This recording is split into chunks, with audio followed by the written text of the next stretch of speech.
La Patrona épisode 39 et 40. Lucho avoue à Gabriela son amour dès le premier jour, son intelligence et son courage dignes d'une femme forte qu'il a envie d'écrire une nouvelle page dans sa vie. Il révèle d'avoir fait tout ça pas seulement par reconnaissance mais pour écrire une nouvelle histoire avec elle. Gabriela croit pas, elle trouve un mec comme lui envisage rien de sérieux. Lucho reconnaît qu'il faisait des choses illégales qu'il est prêt à changer pour leur donner une chance pour leur avenir. Gabriela lui demande de se taire. Lucho déclare jamais il va se taire pour une vérité. Gabriela lui fait comprendre il n'y a pas de place pour de l'amour dans cœur. À 16 ans quelqu'un a volé son innocence et après un homme de la même famille lui donne envie de plus aimer personne. Lucho réplique qu'il va briser toutes les chaînes, il l'embrasse par surprise. Gabriela le repousse, l'interdit de faire une telle chose. Ils se rigolent tous deux par la suite. Gabriela dit qu'elle l'adore en tant que pote, son soutien est nécessaire pour sa vengeance, elle attendra ce que l'avenir leur réserve.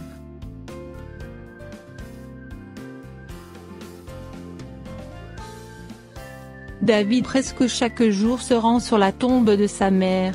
Alejandro essaie de l'approcher mais il refuse, trouve c'est pas une bonne d'être son ami. Lucho promet de les supporter jusqu'au bout pour leur plan de vengeance contre leurs 12 ennemis. Constanza est soulagée, elles ont un homme à leur côté pour les aider.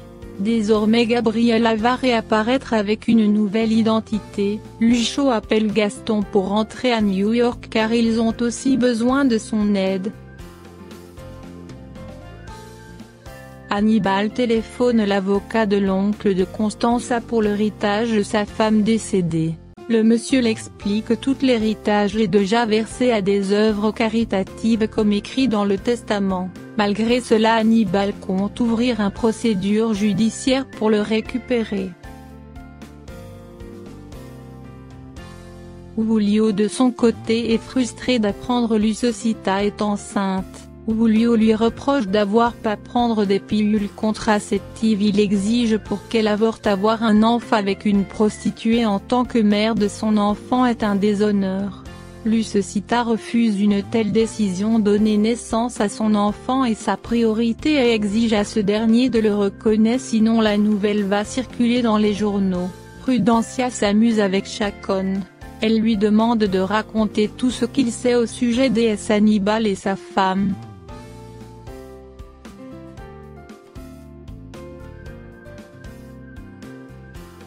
Antonia et David partent en Europe pour une année, Irene leur fait des adieux. Une fois déplacée, Irene jalouse dit à Alejandro Antonia préfère David, elle a pas même fait un câlin à sa fille. Alejandro réplique que sa fille a besoin seulement de son affection, qu'il s'en fiche des autres.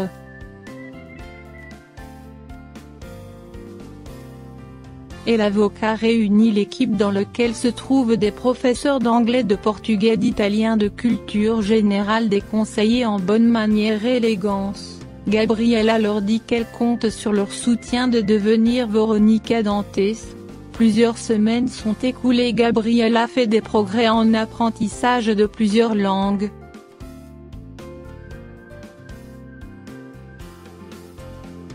Hannibal suggère à Ricardo d'entamer un processus pour toucher l'héritage qui revient à sa mère.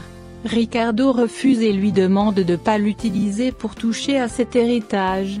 Il le révèle, l'avocat de son oncle lui a tout expliqué au sujet de l'héritage des parents de sa mère, il garde pour lui seul. Il lui demande si tout cet héritage n'est pas suffi pour financer sa carrière en politique, s'il veut encore plus.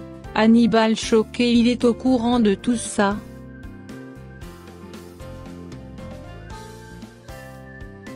Irene veut avoir un autre enfant, Alejandro trouve c'est pas une bonne idée. Irene se sent rejetée ces derniers temps, il la touche plus. Alejandro la suggère d'aller au cinéma si elle s'ennuie. Gaston est rentré à New York. Déjà ils se mettent tous à l'entraînement. Des mois sont écoulés, leur détective apporte un rapport bien détaillé sur chacun des ennemis à venger. Dans ce rapport inclut Alejandro qui s'amuse tout le temps avec Patricia. Gabriela est contrariée de lire cette partie.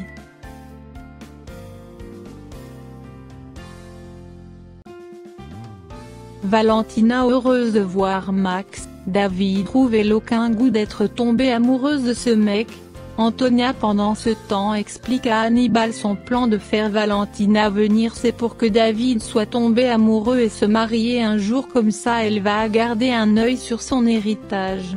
Quelques jours après, Hannibal organise une réception pour annoncer sa candidature à la présidence aux prochaines élections. Gaston surgit, lui dit qu'il peut compter sur son soutien et celui de Véronica Dantès, sa patronne. Chacun veut lui mettre dehors, ce dernier leur dit sa patronne millionnaire a embauché des gardes du corps pour assurer sa sécurité. Gaston dit qu'il compte se racheter, cette patronne lui a changé sa vie.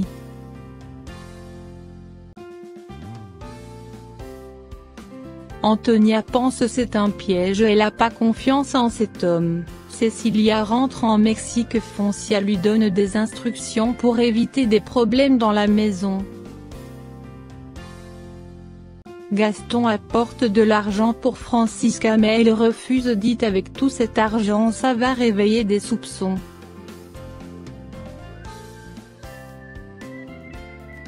Chacun enquête sur Gaston qui vit désormais une vie luxueuse. Tout d'un coup, toute la bande suspecte fait leur petite enquête. Foncia montre à Cecilia comment bien s'occuper de la maison. Antonia se sent menacée en apprenant Véronica est 10 fois plus millionnaire qu'elle, lui arrive pas à la cheville. Elle se demande que vient faire une femme avec toute cette richesse dans ce village. Lucecita vient chercher de l'argent à Julio et se plaindre de passer la voir seulement une fois par semaine. Julio promet de se rattraper, Gaston pendant ce temps les observe. Il lui montre un contrat par la suite pour l'obtention d'un canal qui fait partie du projet de Véronica. David crie sur Cecilia qui a rentré dans sa chambre sans frapper. Valentina critique David de parler sur ce ton avec une jeune femme si gentille. Antonia refuse pour que Cecilia reste dans la maison malgré Foncia l'explique que sa sœur est morte. Cecilia a personne d'autre. Valentina suggère donc de couvrir ses frais. Gaston apporte des invitations à Antonia et à Leandro envoyées par Véronica. Véronica de son côté se prépare pour rencontrer ses ennemis le lendemain.